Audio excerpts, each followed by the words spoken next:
Praise the Lord. प्रभु की महिमा हो, परमेश्वर यीशु मसीह की सदैव महिमा हो। मेरे प्यारे भाई और बहनों, आज मैं आपको फिर से दोबारा स्वागत करते हैं मेरे चैनल पर, जिसका नाम है ग्लोरी ऑफ द गॉड। प्यारे दर्शकों, मैं आज आपको एक यूनिक पर्सन को मिलाने जा रहा हूं, जो प्रभु को प्रार्थना करने के बाद जब वो सो गया तो प्रभु ने उसे आवाज़ दे के बातें किया। तो उन्होंने प्रभु से कहा कि अभी तो सोने का समय हो गया, आप 15 मिनट के बाद आके मुझसे बातें कीजिए। ऐसा अद्भुत इंसान से मैं आपको मिलने जा रहा हूँ। चलिए उनसे मिलते हैं।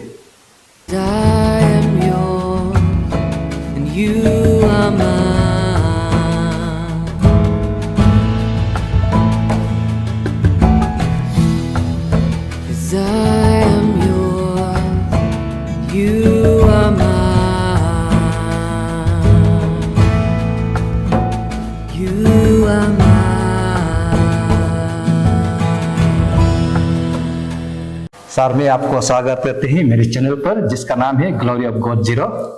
Thank you very much. It's a great privilege for me to be a part of Glory of God. Thank you very much. Praise the Lord. Hallelujah. और सर, शुरू करने से पहले मैं चाहता हूं कि आप अपना परिचय, जो आज मेरा व्यूअर्स आपको देख रहा है, वो आप अपना परिचय दें ताकि लोग भी आपको जाने। Praise the Lord. सबसे पहले यीशु मसीह को मैं धन्यवाद देता हूं for making me a part of the Glory of God, which is a great testimonial media ministry being organized by Brother Kagobe. And it's great privilege for me to give my introduction. मेरा नाम ज्ञाति कोविन है। मैं ज्ञाति तायुंग का बेटा हूँ और Arunachal Pradesh Christian revival church councils में finance committee का चेयरमैन की हैसियत पे मैं काम कर रहा हूँ। अभी Arunachal Pradesh Christian revival church council का फाइनेंस कमेटी का मेंबर्स 2 टेन्योर में रह चुका हूँ ऑलरेडी। और Arunachal Pradesh Christian revival church council lower Subansiri district में मैं एडवाइजरी बॉडी मेंबर्स के रूप में भी काम कर रहा हूँ और चिल्ड्रंस डिपार्टमेंट में पेट्रॉन्स के रूप में काम कर रहा हूँ और अफसर से यूथ विंग्स में एडवाइजर्स मेंबर्स का हैसियत में भी मैं अभी काम कर रहा हूँ। और इस संसार में मैं एक ऑफिसर्स हूँ। मेरा designation chief executive officer Arunachal Pradesh state cooperative union department of corporation में से हूँ। और एक और मेरा पोस्ट है, उसका नाम है managing director of Arunachal Pradesh state artisans and weavers cooperative federation. परमेश्वर की महिमा और उसका अनुग्रह के द्वारा और एक बहुत ही बड़ा संगठन या कहे तो बहुत बड़ा ऑर्गेनाइजेशन के साथ में जुड़ा हुआ हूँ। Association for economic growth new Delhi में है। उसका मैं नॉर्थ ईस्ट से इकलौता एग्जीक्यूटिव मेंबर्स के रूप में भी काम कर रहा हूँ। दर्शकों, आपने अभी सुना आज का जो मेरा गेस्ट ब्रदर ज्ञाति कोविन, वो एक ही इंसान है, लेकिन कितने पोस्ट होल्ड किया है इस संसार में काम करने के प्रभु का और इस संसार का कार्य में। इसी से पता चलता है कि प्रभु कितना महिमा करता है, प्रभु कितना प्यार करते हैं। तो उसका टेस्टिमोनी बहुत अद्भुत होने वाला है। चलिए उन्हीं से उनकी गवाही टेस्टिमोनी जो प्रभु ने उसे आशीष दिया, उसे उन्हीं की जुबान से सुनते हैं। जो माँ पिताजी हम लोग को जो सिखाते आते हैं, जो हमें माँ पिताजी रास्ता बताते हैं, उसी रास्ते पर हम चलते हैं, उसी राह पर चलते हैं। तो मैंने ऐसे सुना है कि भले ही आज आप क्रिश्चियन है, लेकिन आज तक आपका माँ पिताजी क्रिश्चियन नहीं है, वो मतलब अलग धर्म धनीपुल में जो हमारा ट्राइब में धनीपुल मानता है वो अभी तक है। तो मैं ये जानना चाहता हूँ कि आप कैसे क्रिश्चियन में कन्वर्ट हुआ? परमेश्वर का महिमा से क्रिश्चियन हम जन्म से ही मैं क्रिश्चियन हूँ। अभी जैसा आपने बताया है, मेरे माँ पिताजी अभी भी धनीपुल है और मेरा पिताजी का नाम ज्ञाति तायुंग, वो एक हेड गम्बोरा की हैसियत में है और अभी भी वो धनीपुल में है। और मेरा क्रिश्चियन बनने का ये जो नसीब, मैं तो कहूँगा कि ये मेरे लिए परमेश्वर के लिए से बहुत ही बड़ा एक सौभाग्य है। शुरू में करना चाहूँगा, जब मैं छोटा सा बच्चा था, जब क्लास KG1 में थे, तो KG1 से ही मैं, जब 0 में कोई क्रिश्चियंस नहीं था, चर्च नहीं था, हमारा जो एज ग्रुप का युवा पीड़ित जो है स्कूल पढ़ने जाता था असम में, कोई लखीमपुर में पढ़ा है, कोई सेंट मेरी लखीमपुर में पढ़ा है, कोई हारमती में पढ़ा है, सेंट जेवियर में, कोई डॉन बॉस्को तेजपुर से पढ़ा है। जी जी।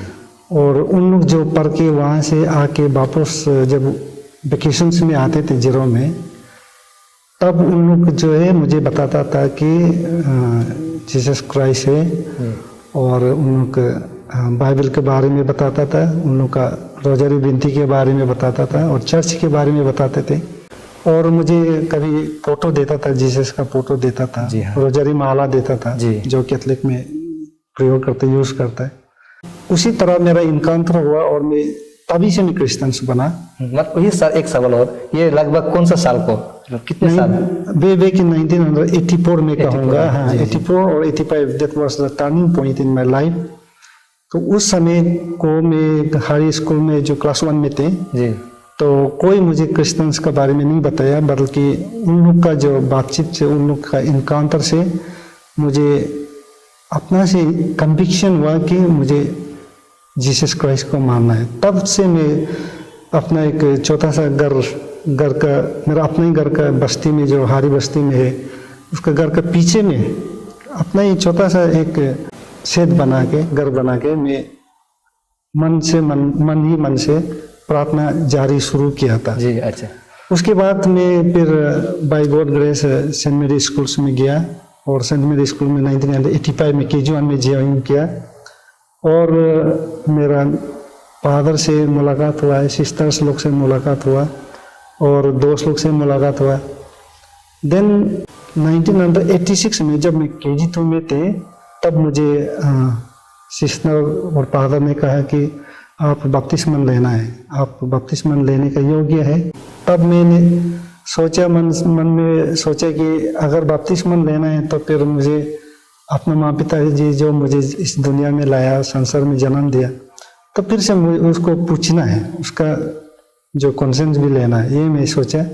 इसलिए मैं माँ पिता जी को एक चिट्ठी लिखा था। उस समय ना मोबाइल था, हाँ जी, और ना एक कम्युनिकेशंस का कोई इलेक्ट्रॉनिक माध्यम थे।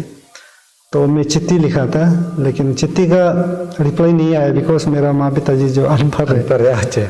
तब सेकेंड थॉट में दिया, और मेरा सबसे बड़ा दीदी जो है, उसका नाम लूसी ज्ञाती है, वो अभी भी कैथलिक चर्च में है जी, अभी इंजीनियर बन गया। तो वो सेंट जेवियर स्कूल हारमती में थे। तब मैं उसको फिर से चिट्ठी लिखा, दोबारा चिट्ठी लिखा, और मैं दीदी से पूछा कि मैं बपतिस्मा लेना चाहता हूँ, और आप क्या मुझे परमिशन देगा?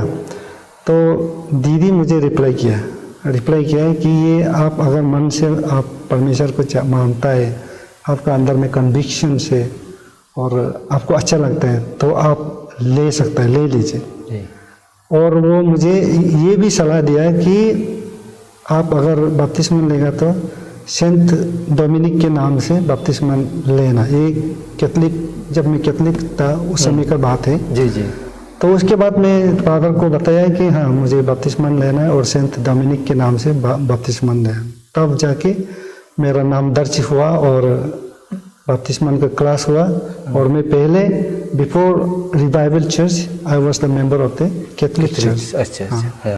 मैंने बहुत सा लोगों को देखा है, शरीर बीमार होता है, और शरीर बीमार होने का बाद में जितना पूजा पाठ करने का बाद में जब उपाय नहीं होता है, तब बपतिस्मा लेता है और प्रभु यीशु में आता है। ये मैंने बहुत सा लोगों को देखा है। लेकिन आपका केस थोड़ा अलग है, क्योंकि आप तो बचपन से ही मतलब यीशु को आप मानने लगा है, मतलब आप कुछ बीमार नहीं है। ये बहुत एक अद्भुत बात है। मैं पहली बार एक ऐसा इंसान से मिल रहा हूँ जो मतलब प्रभु का वचन को सुनकर मन फिराया है। लेकिन बेसिकली मैं आज तक जितने भी मैंने आपका टेस्टिमोनी या जगह जगह में गवाही लिया है, वहां में मैंने ज्यादातर सुना है कि शरीर का तकलीफ या अपना फैमिली का कुछ, अपना बेटा बेटी या पति पत्नी का दुख दर्द के कारण से यीशु मसीह में आया है। मैंने बहुत सुना है, लेकिन आज पहली बार आपको ऐसा मतलब अलग एक मिला है, सुनकर अच्छा लगा। Praise the Lord, praise the Lord, thank you very much. ये बिल्कुल भी नहीं, मेरा केस में ना बीमारी थी, ना कुछ समस्या था, ना बिल्कुल भी कोई किसी ने मुझे फोर्स किया।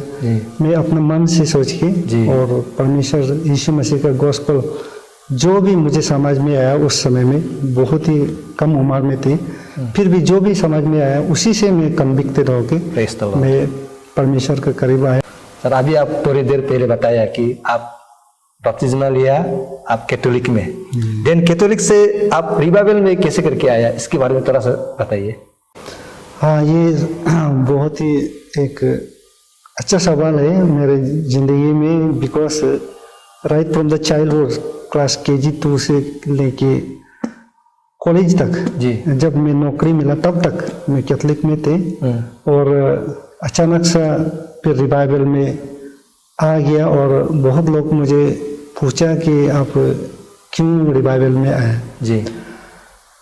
हालांकि फिर से मैं दोबारा शुरू करूंगा। मैं 1986 में जब मैं बैप्टिस्मन लिया था, मैं सेंट एंटोनी का नाम से बैप्टिस्मन लिया था और मैं कैथोलिक चर्च में परमेश्वर को मानते हुए मेरा जितने जो चाइल्डहुड उसी में गुजारा, मेरा कॉलेज लाइफ भी उसी में गुजारा। मैं चर्च जाता रहा, परमेश्वर का करीब और उसका जो कार्य है वो भी करता रहा। और बीच में जब नौकरी में आ गया 2003 में APCS करके जो जब नौकरी में आ गया, और नौकरी में आने के बाद जो है मेरा अपना एक ग्रामन पैदा हुआ। मैं ये टेस्टिमोनी के रूप में सब दर्शकों को बताना चाहूँगा। मेरा एक ग्रामन आया बिकॉज मेरा परमेश्वर की दया से पढ़ाई लिखाई में बहुत अच्छा थे। और अरुणाचल में जब मैं क्लास 11 में थे तब भी मैं टॉपर्स थे, क्लास 12 में थे तब मैं और अरुणाचल स्टेट टॉपर्स थे आर्ट्स में। और बहुत अच्छा एक कॉलेज में, हिंदू कॉलेज दिल्ली यूनिवर्सिटी से पोस्ट ग्रेजुएट करके आया। और higher diploma in cooperative management north east में 6 रैंक में पास आउट हुआ। LLB भी किया और अभी भी परमेश्वर के दया से मैं डॉक्टरेट हूँ इन बिजनेस मैनेजमेंट। ये एक honorary doctorate international peace university से मिला। तो ऐसा पढ़ के और अपना एक ग्रामन आया और मेरा एक सोच में डाइवर्जन आया, ट्विस्ट आया जी। मैं सोचा था कि इतना बड़ा दिल्ली यूनिवर्सिटी से, इतना रिप्यूटेड एंड पॉपुलर कॉलेज से पढ़ के जब वापस जाऊंगा तो I will have to take care of my culture. अपना एक बहुत ही सुंदर और बहुत ही ओल्ड ट्रेडिशंस एंड कल्चर से भी बिलोंग करता हूँ, अपतनी। और मेरा अपना माँ पिताजी भी अभी भी अपतनी जो अपना ओल्ड कल्चर्स एंड ट्रेडिशंस को मान के आ रहा। तो उसी को मैं रिवाइव करने के लिए जी, उसी का प्रमोशंस के लिए, उसका प्रिजर्वेशंस के लिए कुछ मैं कार्य करेगा और मैं क्रिश्चियन से निकल जाऊंगा जी। अच्छा, ये मेरा सोच आया है जी जी। और जाते जाते 2 साल जब ऑफिस में अपॉइंटमेंट मिल गया और गुजरा, तो जाते जाते मैं उस दिशा में कुछ काम भी शुरू कर चुका था। अपतनी तमियाजू द मिरर और अपतनी, ऐसा करके मैं एक किताब भी लिखा जी, in the form of photo archives and then description. और दरी कम्युनिटी में भाग लेना शुरू किया और जाके जो हमारा अपतनी का नियम नीति है उसमें भी भाग लेना शुरू किया था और चर्च जाना बंद कर दिया था। तब जाके मुझे हर रात को एक फादर जॉब के रूप में मेरा सपना में आता था और मुझे अलग करता था। जो भी मैं दिन को करता हूँ, जहाँ में भी मैं घूमने जाता हूँ और जो भी ये रीति रिवाज को करता हूँ, तो फादर जॉब मुझे रात को सपना में आएगा और मुझे जो है उससे अलग करता था। फादर जॉब जो है मुझे जब भी सपना में आता था, मुझे राइट हैंड में पकड़ के मुझे चर्च में लेके जाता था और चर्च का ये जो पुलपित का बीच में जी लेके आके उसके बाद वो गायब होता था सपना में, फिर मेरा नींद खुल जाता था। जी जी। इस प्रकार का बहुत सारा जो है सपना में देखा और जो है सपना हमको मैं समझ में नहीं पाया। उसके बाद कुछ 1 या 2 साल का बाद फिर मुझे बीमार हुआ और बीमार होके मैं फास्टिंग जाना शुरू किया और फास्टिंग में फिर मुझे बताया कि आपका कॉलिंग जो है रिवाइवल चर्च में है। ये जो सवाल था किस प्रकार से आप रिवाइवल चर्च में आए। तो उसी को मैं उसी लाइन में मैं थोड़ा सा प्रकट डालना चाहूँगा कि मैं किस ढंग से रिवाइवल चर्च में आया। मैं उस 2 साल में जब मैं बीमार थे तो बहुत सारा पूजा किया, बहुत सारा नेपाली जो पुजारी को भी संपर्क करके जो भी उन लोग का तौर तरीका है उस ढंग से भी कोशिश किया था। और आपतानी का भी पूजा किया, बुद्धिस्ट का भी पूजा किया। अच्छा, बहुत सारा पूजा किया है। मतलब आप बहुत गंभीर मतलब बीमार थे? बहुत ही गंभीर बीमार थे और उस बीमार का नाम नहीं थे। जब मैं मेडिकल में जाता था तो मेडिकल में बोलता था कि कोई ऐसा आपके पास बीमार नहीं है। मतलब मेडिकल जो चेकअप करते थे आपके पास बीमार नहीं है? बिल्कुल भी बीमार नहीं। और मैं बहुत सारा मेडिकल, बहुत सारा CT स्कैन से भी किया, बहुत सारा अल्ट्रासाउंड से जो जितना टेस्ट करना वो भी किया, लेकिन उन लोगों को बिल्कुल भी बीमार नहीं पकड़ा है, कोई भी बीमार नहीं बताया। पर लेकिन मुझे जो है एकदम सा वीक हो गया, अभी इतना सफ़ेद हूँ मैं लेकिन काला हो गया, काला होके और दिन में भी रात में चल रहा है जैसा, और गिडीनेस बहुत सारा था। उस टाइप का जो है अलग प्रकार का एक बीमार था।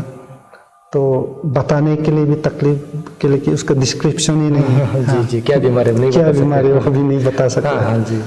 तो दैट वे लेटर ऑन मुझे अपना दिल में फिर से दोबारा कन्विक्शन आया कि मैं चौथा समय से क्रिश्चियंस थे जी, और लास्ट मेरा ऑप्शन तो क्रिश्चियन से ही है। तो इसलिए मुझे फिर से अपने आप को रिडेडिकेट करना है, अपने आप को जो है सरेंडर करना है और मुझे फास्टिंग प्रार्थना जाना है। ऐसा एक दिल में हृदय में बात किया और आया, सोच आया। तब जाके मैं हरापा प्रेयर सेंटर में गया और हरापा प्रेयर सेंटर में 7 दिन का फास्टिंग लिया और अपने आप को रिडेडिकेट किया। जी जी। और रिवरेंड सांगो सर का हाथ से फिर इमर्शन बपतिस्मन रिबैप्टाइज हुआ। तब से दोबारा बपतिस्मा लिया? जी, दोबारा बपतिस्मन दिया, इमर्शन बपतिस्मन दिया, और तब से मैं रिवाइवल में हूँ और आज तक रिवाइवल में। तो फादर जॉब के बारे में फिर से मैं दोहराना चाहूँगा। I have been a very lucky person. मैं खुद को बहुत ही धन्य और ब्लेसेड समझता हूँ। फादर जॉब वो मेरे पिता के रूप में थे, लेकिन वो गुजर चुके थे, और मुझे इतना तो बात में कन्विक्शन हुआ कि क्लियर हुआ और कंफर्म हुआ जी कि फादर जॉब के रूप में वो परमेश्वर ही था जो मुझे बात किया और मुझे चर्च में एक कैरिस्मेटिक एक आत्मा के चर्च में कॉलिंग के लिए जो है मुझे पुकार रहा था, लेकिन मैं नहीं समझ पाया। तो आपका कहने का मतलब, आपका मानना है कि फादर जॉब का रूप में परमेश्वर आपको दोबारा बुलाया है। जी जी। कि आप मेरे साथ रहिए, मेरे कार्य कीजिए। जी। इसीलिए आज आप प्रभु का महिमा, प्रभु का दया से इतने सारे पोस्ट पकड़ के रखा है हमारा आपसी सिलेबस में, लोअर सिलेबस में। मतलब एक इंसान इतना कार्य नहीं कर सकते, लेकिन आप परमेश्वर का आशीष से आप इतने सारे पोस्ट पकड़ के आज भी आप पूरा काम कर रहे हैं। अपना घर को भी संभाल रहा है, अपना ऑफिस का काम भी कर रहा है, फिर परमेश्वर का भी काम कर रहा है। यही बहुत अद्भुत बात है। सर, जब आप 2005 में हरापा प्रेस में आप फास्टिंग रहता था जी, तो उस समय पहली बार आप दोनों ने बात किया है, दोनों के बीच में क्या बात हुआ उसके बारे में जो आज हमारा दर्शक आपका टेस्टिमोनी को सुन रहा है, उसे थोड़ा सा बताइए।